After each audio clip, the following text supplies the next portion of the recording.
এখানে দেখো কাঁচা আম আর এটা হলো ডাঁশা আম, দুজনেই খাচ্ছে এখন দুপুরের খাবার, লাঞ্চ খাচ্ছে ওরা, লাঞ্চ।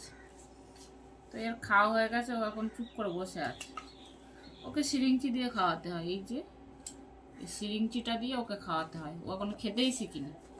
বাচ্চা আর কাঁচা আম তো শিখে গেছে, পাকা আম সরি, কাঁচা আম খেতে শিখেনি, ওকে সিরিঞ্চি খাওয়াতে হয়। আর পাকা আম খেতে শিখে গেছে, টুকটুক করে খাচ্ছে। আছে না তোমাদের? কেনাও, এই দেখো পাকা আম, আম তো পেকে গেছে, ওই জন্য ও একা একা খেতে পারছে।